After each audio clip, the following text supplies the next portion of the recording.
আসসালামু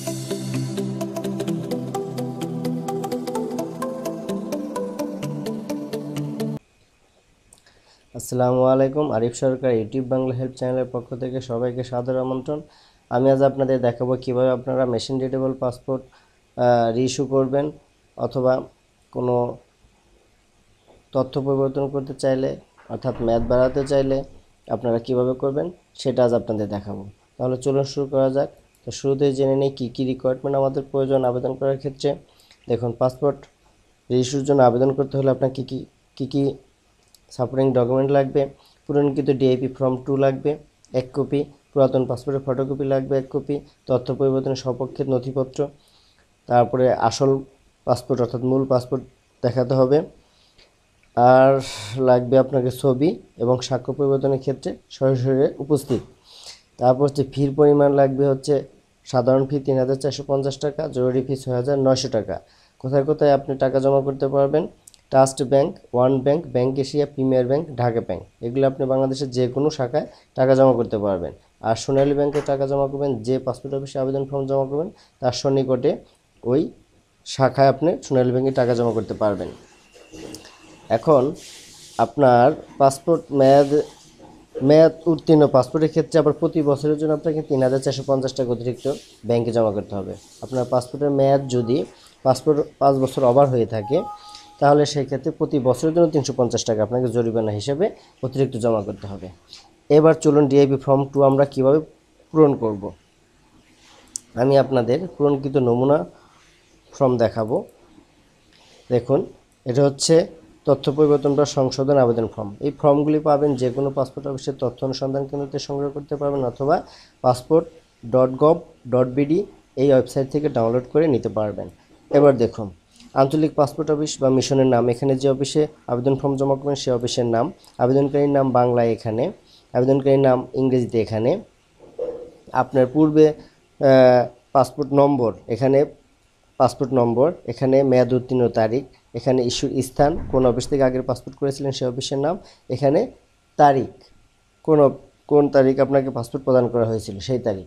এবার দেখুন, আপনি যদি 3,450 টাকা অর্থাৎ সাধারণ ফি জমা করে থাকেন সাধারণটি, ফির পরিমাণ এখানে, ব্যাংকের নাম, কোন শাখায় টাকা জমা করেছেন সেখানে এখানে লিখবেন, রসিদ নম্বর লিখবেন, এখানে ব্যাংকে টাকা জমা দেওয়ার তারিখ লিখবেন। এবার আপনি দেখুন, আপনি যদি শুধু মেয়াদ বাড়াতে চান এই ক্ষেত্রে এখানে কোনো কিছু লেখার প্রয়োজন নেই, চাহিদা সংশোধন কিছু লেখার প্রয়োজন নেই। আপনি বরং লিখে দিতে পারেন নো ডাটা চেঞ্জ, অর্থাৎ কোনো ডাটা চেঞ্জ নেই, এটা লিখে দিতে পারেন এই ঘরে।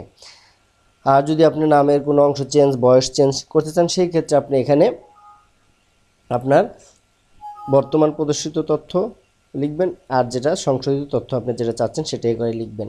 আমি একটু দেখাচ্ছি বিস্তারিত, তাহলে ভালো বুঝতে পারবেন।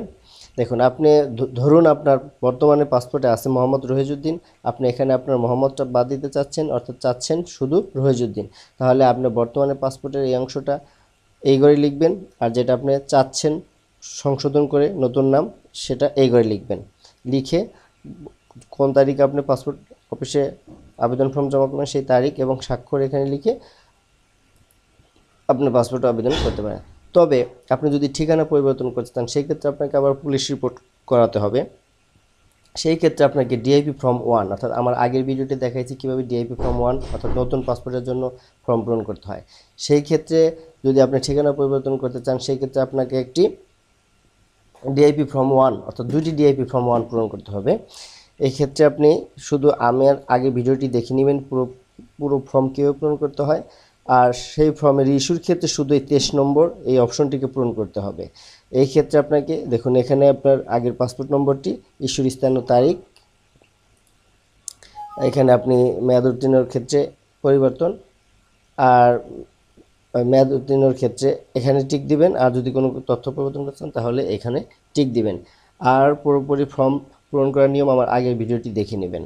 তো এভাবে আপনারা ফর্ম পূরণ করে ডিআইপি ফর্ম 1, এটা হচ্ছে ডিআইপি ফর্ম 1, এভাবে আপনার রসিদ লাগাবেন এবং ছবি লাগিয়ে সত্যায়িত করবেন।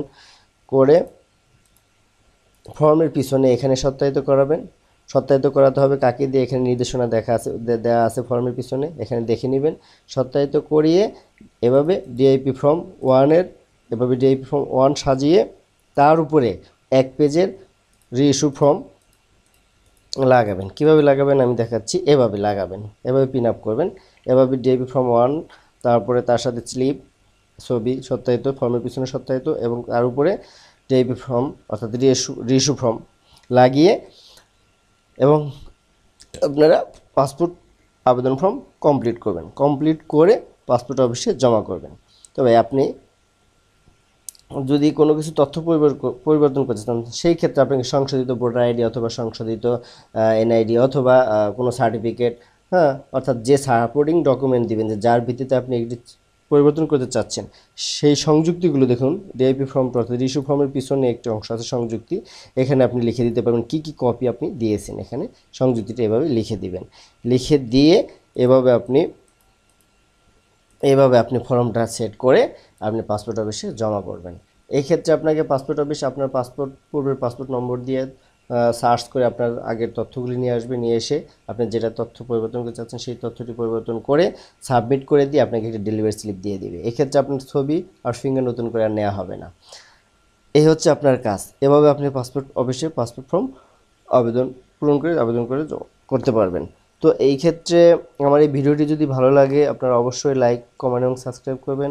আর যদি আপনি কোনো সমস্যা হয় ফর্ম পূরণ করতে বা কোনো হেল্প প্রয়োজন হয় তাহলে অবশ্যই কমেন্ট করে জানাবেন। আমি আমার যথেষ্ট সাধ্যমতো চেষ্টা করব আপনাদেরকে হেল্প করার জন্য। তো ভালো থাকবেন।